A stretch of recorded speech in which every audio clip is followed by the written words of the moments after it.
welcome back to the Dragon's Tome. I am your host this week, Chopper, joined always with the lovely and handsomeness of Jack and Rob. Oh, Say hi, I thought you were fellas. just gonna say Jack. Hi, No, fellas. no, no. You guys are both I'm wonderful Rob, guys. and I'm Rob. So here we are into February. For If you're 84. looking to learn, if you need to spell it, it's February. For hmm for O'Shea. Yes, Dragon Magazine number 82. We are on our cover. It's by Jerry Eaton. It's called Jerry Eden. Mordekainen's Sword. Oh, Mordecai, very well known name in the D&D spells. While I like the cover, it's a bit dark, It is. but at least it's offset by the glowing sword, which is the spell. But my only concern is, what is this guy doing? Is he like hot stepping? Oh yeah, the Did guy the, like with his did hands the like. sword? Did the sword just goose him? What's going on? Everyone else seems to be in some kind of nice combat stance. This guy's going whoop whoop whoop whoop whoop whoop. He's I, eating himself I out of there. I don't know exactly, but I'm guessing since there's already a corpse up top that Is he's he, probably either wounded or has been. or is he tiptoeing out of there? Yikes! It's just weird. It's definitely a Scooby Doo pose. That's what that is. Yeah. Yoinks! Yoinks! Like if the Jinkies. sword was, if you could see the hilt coming out of his back, you'd go, "Oh, okay, I'd probably make that face too." My hands would be curled like that, but Jinkies Mordekainen. Yeah, I wonder if originally Oh. they it was like stuck into him and they decided, you can't see the sword that much, so he changed it.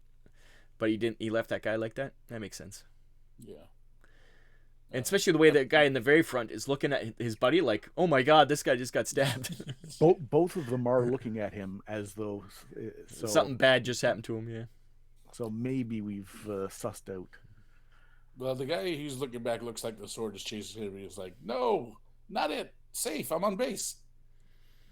But it's got the classic composition where your eyes follow the sword down the sword, another sword up and around. It's very classically composed, very well put together. We got some OSL.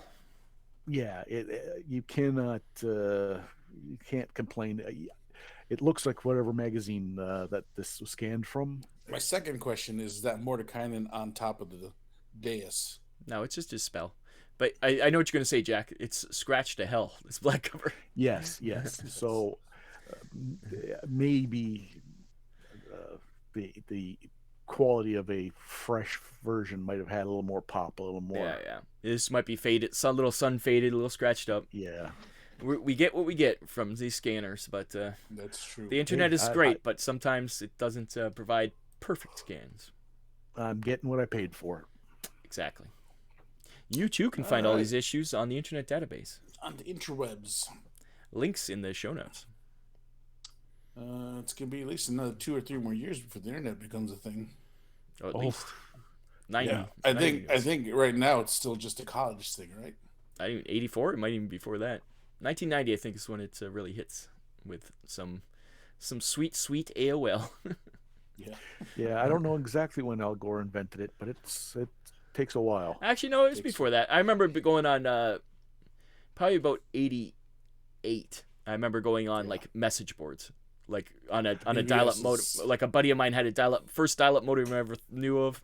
Going on BBSs, trying to download I can't remember. We're trying to download games maybe or something. I do remember playing California Games. Remember that game? Mm-hmm. So that was the same time. I remember when my cousin was using his Commodore 64 at the time, I think that's believe, and he could message the library, and that blew our mind. He could type in, and the librarian would type back. That was wild. Yeah. Of course, it tied up the phone line to do that, and he probably could have. But You probably just walk to the library. All right. Anyways, enough of the internet history. Back on track. Let's start with you today, Rob. Me today. Well, this is gonna be a big one. Might as well start big, go home. Page 48, I believe. Curing the Monty Hall Malady. This is a long one. Roger E. Moore. Yeah, I'm sure I this is started doing everybody's. this one. I'm sure this is a big one. I Yeah. did not. I did not. I chose not to do this one because of the length of the. But it's a big one. Anyways, Roger E. Moore talks at the very beginning. He has all these are actual things that people sent in about their games, asking questions, and he nearly has a fit reading the stupid stuff DMs let their PCs get away with. And but then he's like he simmers down a bit, and he remembers how stupid he was when he was a child. So he just goes on about like, don't let your players just walk all over you. Don't be afraid to say no. Yes is a slippery slope. And they will take advantage. He does do a good job of saying, hey, there's rules and the rules work. Mm-hmm. So stick to them. Until you know better. Yeah. Like stick to the rules. But he's not like some of the people that associated with this magazine would lose their full minds. And he comes down to basically, yeah, the game's more fun at the lower levels, but if your table's having fun, have fun. So like at the end of the day, he's advocating for, hey, once your character gets so, retire them, start again. Yeah, that's what he also says he's not giving PCs everything they want. They might think that's a great thing, but in the end, that's a boring thing because when you have everything you want, what's the point of playing anymore? So people just naturally will stop playing when you give them everything. So encourage the fact that it's hard to get everything and you'll want to play more. And he said the one thing I didn't think was true that he said, maybe in hindsight obviously, is that people want to play strong PCs and will fudge stuff to make sure their numbers are really high and stuff. But I think nowadays people like playing role playing and they will play purposely flawed characters. I would say probably in the 80s he was right. Yeah. Well, I've I'm had just my saying fair now. share of people that we played with that always would fudge their. When I was a kid, I fudged rolls. Obviously, like my characters all had like 18s, so it was a combat heavy board game type tabletop mentality, and by today's standards it's a role-playing game, and having a non-flawed character, like going in with a it'd be so boring. Everyone at the table would be like, well, were you an orphan? No, I'm a fighter. Let's go kill some stuff. Oh, well, I can't because I've got this this backstory. We have to adjust. My father's got the locket that has the thing that what? I just want to go into a dungeon and smash stuff. Yeah. Right. Yeah. Like Jack said, he said it is good to start over, and starting over is a sign of maturity and flexibility, which will attract players even if they don't want to do it. People realize, hey, no, it is better to start over. And second campaigns are always more fun, he says, because you learn from your mistakes. And that's pretty much his main thing, is learn from your mistakes. If you're a GM, it's going to be bad at the beginning, and you'll eventually get better. Yep. Very well written and thoughtful, and doesn't come down on attacking anybody. At first, I thought it was going to be just him just crapping on all these idiots, but he's like, no, I did that too. Like he talks about, he had a what was it, a Minotaur / something. Minotaur Demon Prince. That's what he played when he was a kid. Killed gods. Yeah, so he's like, okay, I'm an idiot too, so I know how it is. When I first started reading, and I thought, he's citing these things. I said, there's no way people wrote in with those questions. There's no way. This is hyperbole. This is he's making a point, and that he was making a straw man that he was going to come down with both feet, just lambaste. And no, obviously he didn't do that, but he knew where it was coming from. He understood the but I think those were true things. Yeah. Those were probably, because we've had other ones, like when we used to read Sage of Vice, like early on, there was some crazy stuff. We're like, what the hell? Like, they're like, no, you shouldn't have a 1,000th level character. It should be impossible. Like, well, yeah, or a 65th level cleric is high enough. Yeah. Well, yeah. I think we were when we were doing the Dragon's Tome, and we were on like issue 10 of Dragon magazine, and someone was like, my 20th level cleric, and all three of us were like, what? How's that possible? The game's been out for a half an hour. What's going on? Well, I think even at the time they were like calculating the time it would take to become 20th level. They're like, you don't have enough time. That's physically impossible.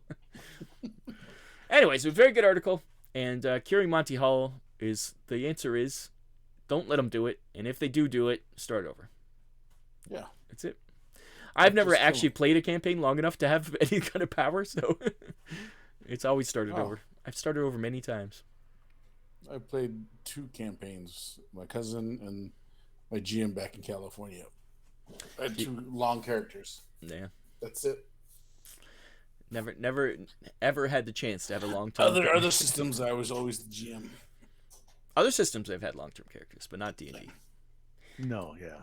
Anyways, that's another thing. They said somebody had 2 different people had AT-ATs and TIE fighters. Star Destroyers. Yeah, the one person had multiple Star Destroyers. They created Spelljammer before Spelljammer was out. Yeah, it was funny. He's just like, what? Yeah.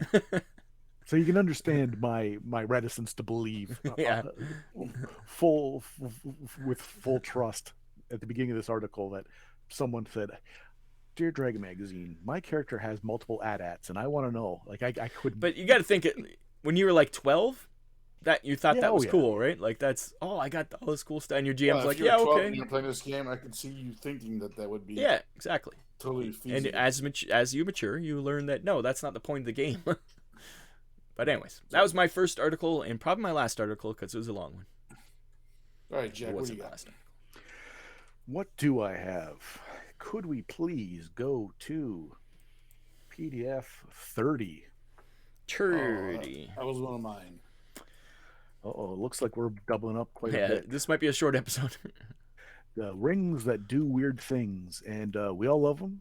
I think even now, the things that the test of time, randomized lists and just item lists are gold. You could crack out any of these in a campaign today. This is still a resource that would be. Yeah, these are all fan-written rings too. Yeah. Yes. They were written by fans. So I will say, just to chime in. I thought it was funny calling Ed Greenwood's ring a fan-written ring, even though that ring eventually shows up in the campaign setting. Does it? Yeah. Yeah. Yeah. It's a lot of cool stuff, though. There's a lot of variety. Some are good, some are bad. Yeah, some cursed ones, some ones that like the Ring of Lycanthropy, and there's ones that do make the cut and go on, but you can't turn your nose up at the list of items you could dip into your campaign. And for my money, there's nothing better than having the players not know exactly what everything is, what every monster is, what every once again that's a sign of maturity. Also, not to want to know everything. Yeah, like when you first memorize books. Like at first, like I was thumb through the monster manuals, but I would never read them. I would just look through the pictures and like, oh, this monster, that's cool.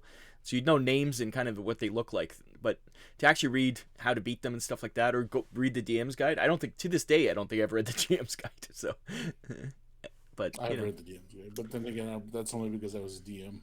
Yeah, I don't think I ever AD&D probably never DM'd myself. I think I own a couple DM's guides, but I've never DM'd. I don't think. To my memory, I might have, but I don't remember. Anyways, Blades, or I was Blades because I was reading the Ring of Blade Turning. That reminds me of a movie. Was there a movie that like somebody had a ring that was stopping swords? It kind of reminds me of like an 80s movie. I don't think I remember that one. It's an 80s movie I think comes to mind of some sort, real poor quality. Anything else to add for your rings, Jack? No. Again, when I was buying this magazine and running a campaign, or you just looking for something to read, this was gold for me. This meant I was having a good article. Yeah, this kind of stuff was why you buy Dragon. That's what I think for sure. All right, so then let's go to page 16 for myself. 16?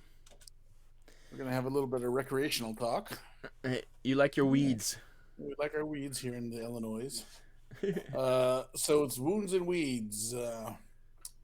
Herbal medicine. I thought this was a nice article because it was a nice segue or something you could do when you're out of healing spells if you're a cleric or even a druid.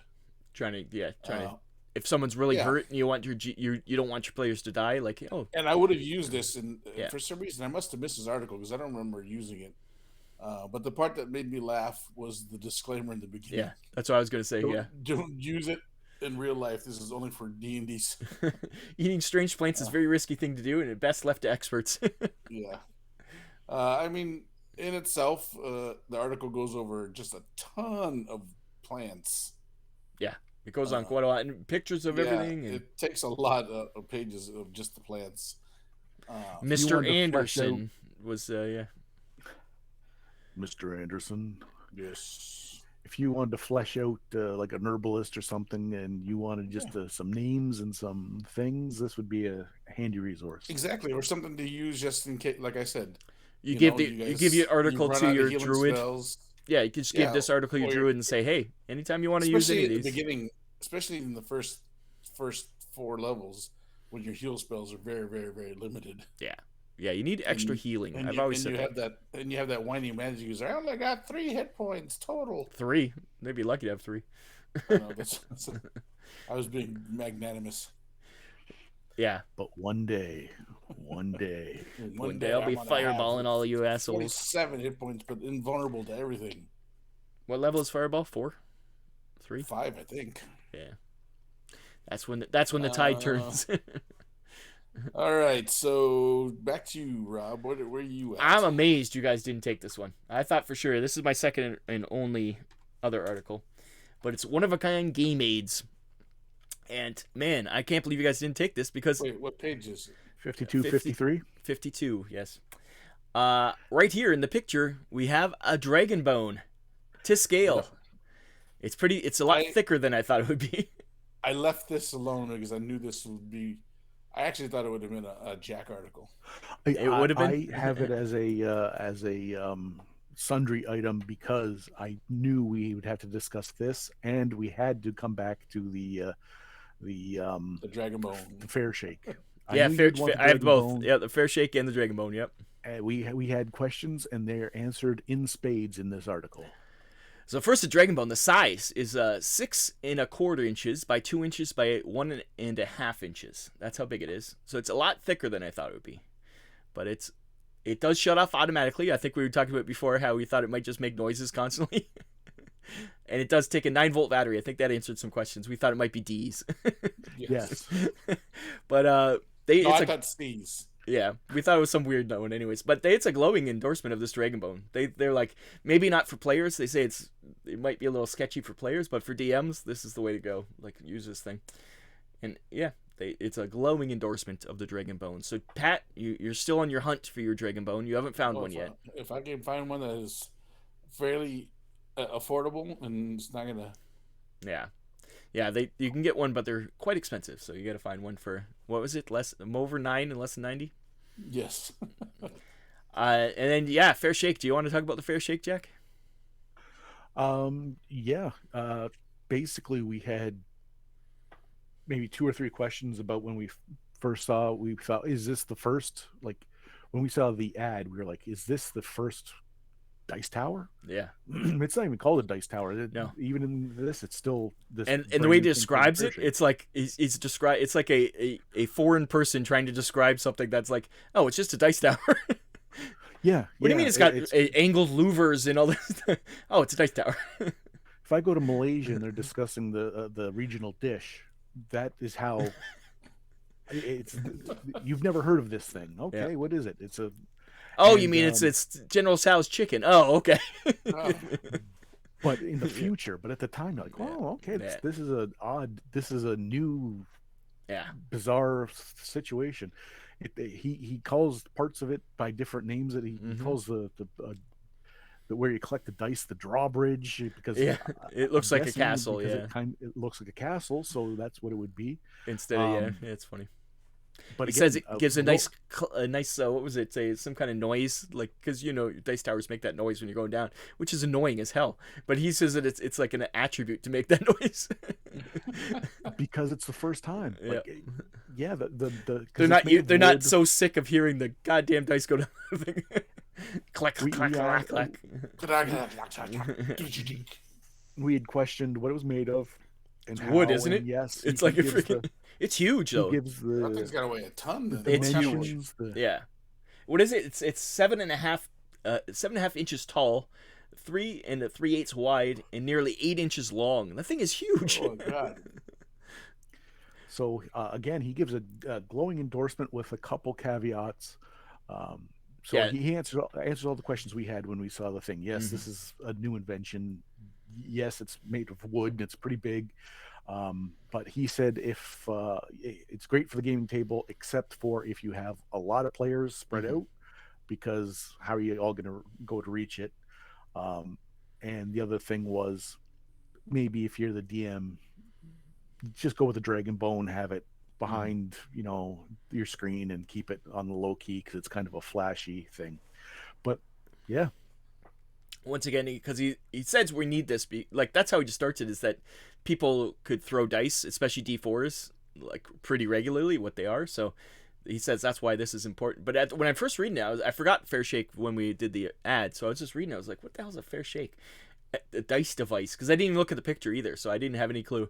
And I'm reading it, I'm like, what the hell is this? And then all of a sudden it just clicked. I'm like, oh, this is just a dice tower. It was such an interesting like moment for me to be like, oh wow, this is a new invention. It's kind of fun. You think that in like other games, like I'm amazed like Craps and stuff didn't invent this in the first place, right? Like it's weird that this is the first time this device has been invented. I don't know.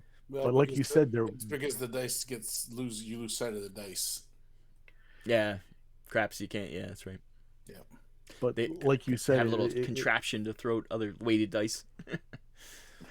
There must have been enough people that because he brings up the fact that some people can I remember roll the dice. I remember playing with people who could roll the dice, and I've seen it since. But it was bad enough that he says, well, one of the things is you'd put your dice in a jar and you'd have to shake the jar and put it down. So it must. Well, that's kind of like backgammon or whatever has the shaker. Yeah, like dice cups are probably been around since forever, right? Like from ancient China. I think dice cups are around, but even dice cups, people do that spinny thing and they can spin it and stuff. And dice cups aren't. But yeah, he says a glass jar, which I think is hilarious. And he said it damages the dice. It's like, why the hell would you use a glass jar? Use something else. Use a Dixie cup. Yeah, plastic's been invented, man. Use something plastic. That's true, but. They definitely had those plastic cups at this point. I remember having those kids, those little plastic, Oh yeah, they cheap plastics. For sure. Yeah, but this was a capped jar, so you couldn't even touch the dice, and you just kept. Oh, you think that? Oh, it was clear, so you could you'd flip, and then you'd look through the glass. Yeah, you wouldn't. You wouldn't. It's almost like a cup. You'd... it's like the pop-up thing. Pop-up, yeah, trouble. Oh, trouble. Pop-O-Matic trouble, yeah. Oh, that's what. Oh, well, that's really you're being real paranoid if you're not even allowed to touch the dice. You'd have to have a different glass for each dice set. All your poly dice are in a different glass. You have to bring like a keg full of dice. Jesus. That's funny. I never thought of that one. You're right, Jack. All right. Well, there you go. All kinds of game aids. We've learned. We've learned. Hey, we didn't even go into the other stuff. There's other game aids. We'll go to. Is it my turn? Never mind. Jack's turn. It's Jack's your turn, Jack. What were we doing? It's your turn now, I think. Okay. We're finished with the game aids. Yeah, okay. It's 1984, guys. We gotta stop saying that. I'm trying my best. What were we doing? Game aids. Oh, no, stop saying AIDS. It's right here. One of a kind game aids. Oh, you don't have any more articles? No. All right, I got at least 2 more. So. No, good. It's all you. Are you done too? Yep, that was my last one. Jeez, all right, let's go to 12 then. 12. There's nothing else in this article we're talking about in this magazine. What's a periton? The College of the Periton. Why is periton? Why is it not capitalized? Is my first question. I don't know. Thank you, Rob. That's You're Nigel. welcome. But this is the making plans for Nigel. This is the one creature who's got the stag head with the vulture body in the monster manual. Famous creature, the stag head and vulture body. I've never heard of this thing before in my life. Really? It's never got on my radar. But again, it falls into my little funness of the ecology. A nice little story. A bunch of wizards hiring a guy to kill one so they could figure out why it eats the hearts of its victims. It's because it's part stag, and we know that how they eat hearts. Well, as you find out, as you read the article, you find out they're actually not from this plane. They come from their own plane, and they were branching out to try and conquer. And I guess somehow they lose ways how to get back home, and they since devolved a little bit. And they're not intelligent, are they? Yes, they are. And, are they? And why they're intelligent? Because they have the lovely power that we all love that we just talked about.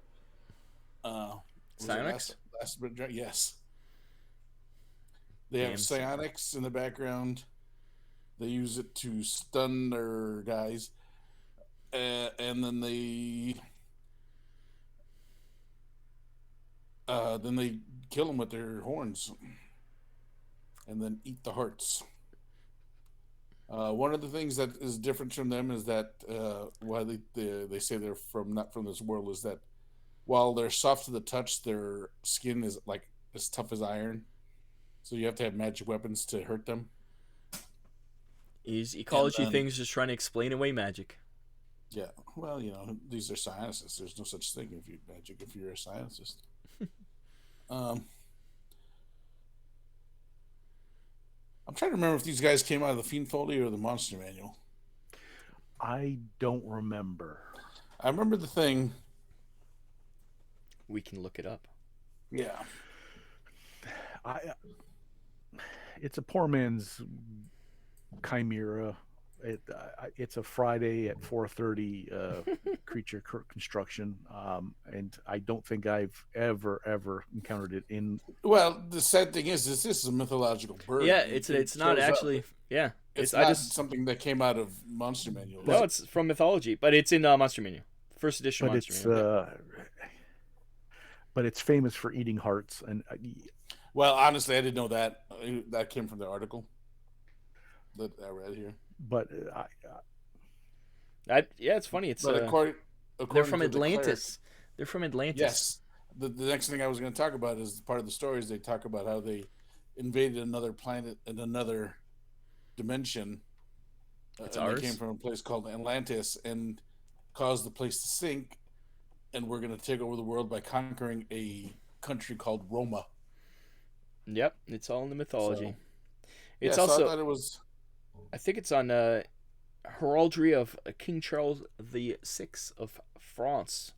Had a periton on their heraldic. So it speaks more to than just D&D in which it makes it so weird that I've never heard of this thing in my life. It's in AD&D in a book that I read many times. It's in history and mythology. I've never heard. I remember the picture in the AD&D book, which is why I remember the creature. But I think we got some Mandela effect going on here. I think it's just been added in by the aliens.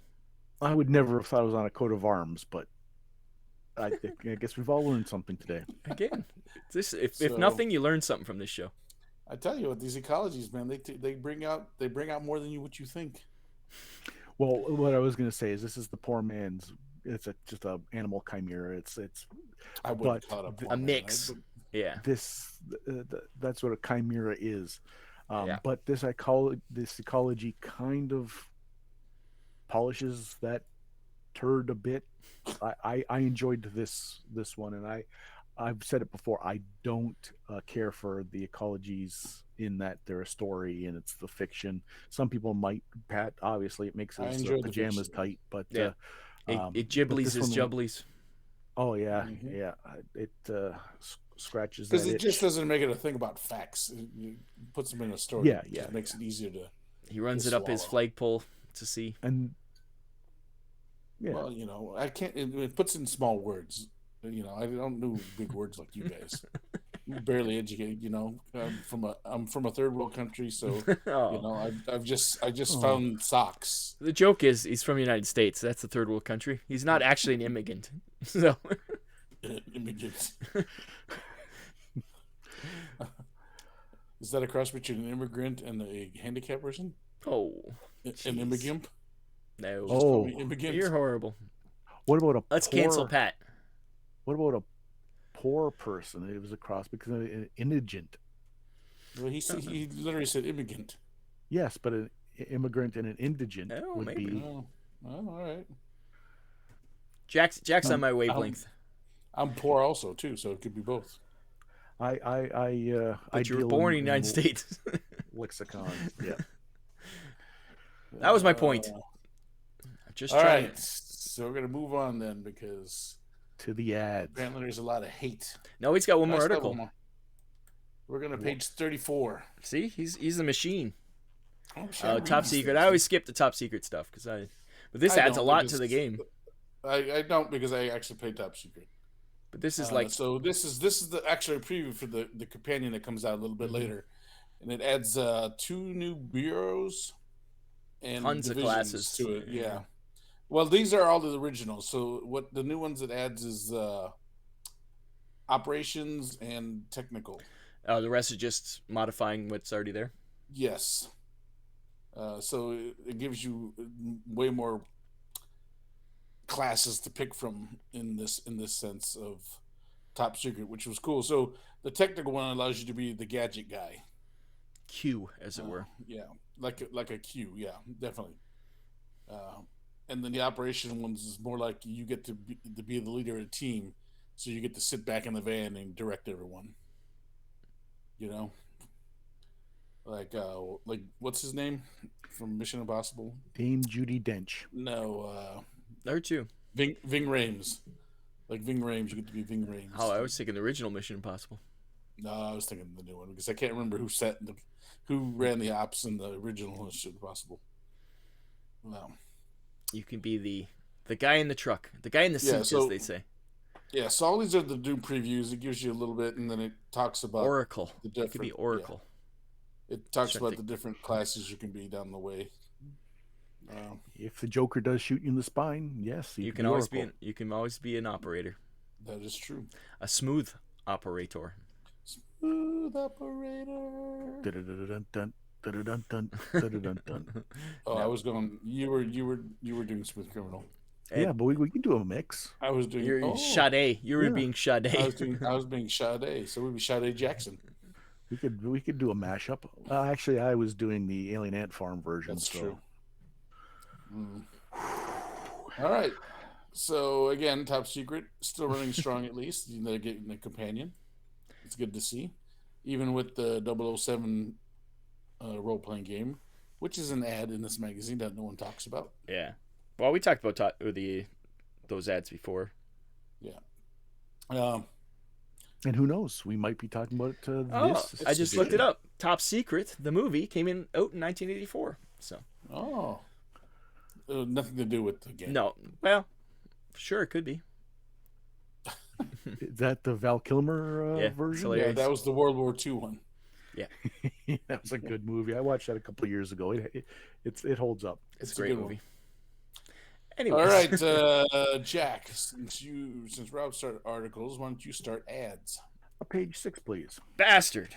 That's my article or my ad also. Unless you're talking about Lost Worlds, Jack. Are you talking about Lost Worlds by Nova Game Designs? The newest fighter. It's about a woman in chainmail, I think, and some skeletons. I think she's a Valkyrie. Yeah, that was mine. Rob, what about yours? Oh, No. mine is the Armor Class Dilemma. No, yes. Obviously, it's Marvel Superheroes. Big time. Marvel Superheroes. It's my first RPG. Was that really your first RPG? Yep. Obviously, I was young and I liked Marvel Superheroes. Not the RPG, but the actual superheroes. I'll be honest with you, that's probably one of the better superhero games that came out. Face Rip. Face Rip for the win. You can't get rid of Face Rip. It was antiquated. How dare this you? Time I got to it, but you could not argue with the IP being such a huge draw that I was clamoring to play it. And I think it was when I met Rob that I was like, "Oh, I'm down for some Marvel superheroes." Yeah, I had quite a few at that time. Yep. We retro played this. Sadly, I lost them somewhere in a move. I don't know where they are. So. Oh no, we retro played this game in at the Gygax house at that RPG retreat we did. Man, it's the problem with this one is those opposed roles where you had to look at a chart where there's this and this is this and you have to yeah. It's not easy, but it's fun. I forgot about that. Yeah, I had a lot of Marvel superheroes. Yeah, I Heroes. feel like I had a much more fun time playing Marvel superheroes than Heroes. Yeah.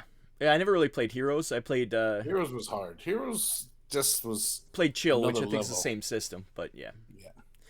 Yeah. Yeah, and then there's obviously the DC one that comes out a little later, which was cool too. But yeah, Marvel superheroes, the big boy is in town. He's stomping in. Yeah. This is a 84. I'm telling you, it's the best year ever. Marvel superheroes, Dragonlance, Top Secret. What more do you want? It's a big one. It's 84. I bet you if you looked up, it was huge. A nuclear explosion of things. In Yeah, like all the movies. Like I think Ghostbusters, Indiana Jones, Panama, Jump. Yep, I remember because I remember when those came out. Indiana Jones, I think the second one came out in '84. The 1984 album came out, which is probably one of the best albums ever. I hate that album. It's not a music podcast. Go on your own music podcast to discuss.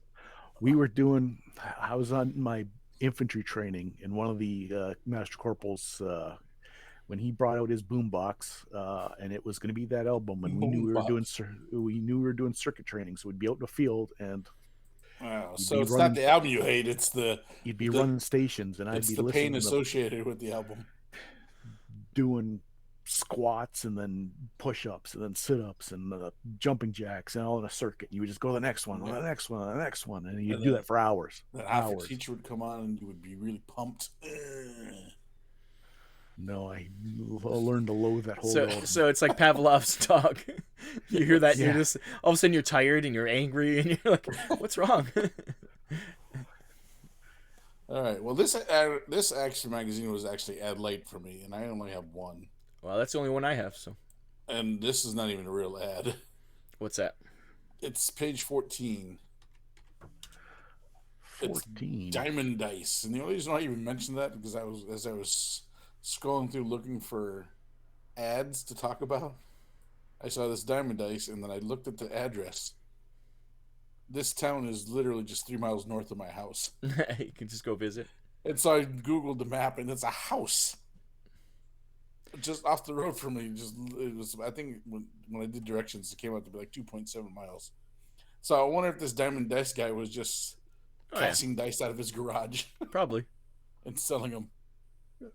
Or he was doing what the last couple of years there's a name for it, drop shipping or something, where he just buys a bunch and then sells it. Oh yeah, you might have. I have half the mind to go over there and just knock it. Hey, are you guys still selling dice? That'd be funny. Now, what are you saying, Well, actually, I was just going to do a joke about a kindly old woman, but more likely, if you're reading the news, you would be shot in the face. That's true. Oh. I don't. It's not funny. There ain't no dice here, boy. Yeah, that seems like comes in waves, and this wave is don't knock on a stranger's door. Sure, right. Well, guys, on that pleasant note, Jack. Since we're talking about I'm sorry. We'll just call that into episode 82. If you like to hear this kind of happy-go-lucky stuff, like, share, and subscribe. Exactly. Not only did you just get fun-filled articles of Dragon Magazine, you got a dose of reality. Yes, a little outside world. Jack doesn't believe in escapism. He's like, he has to add it. Don't forget, the world sucks. Yeah, don't forget, everyone. Just be safe out there. Van Halen and don't go knocking on people's doors. I'll kill you. One kick in the balls after the other until you die. So good night. What more do you have to say? All right, well, I guess for episode 82 of the Dragon's Tome, I'm your host, Chopper. I'm Jack. And I'm Debbie Downer. All right, we're going to take some heavy pills, and next week we'll come back all smiles and all drugged up. Well, so we'll see you again next week. You're half right. Bye-bye. That was scary.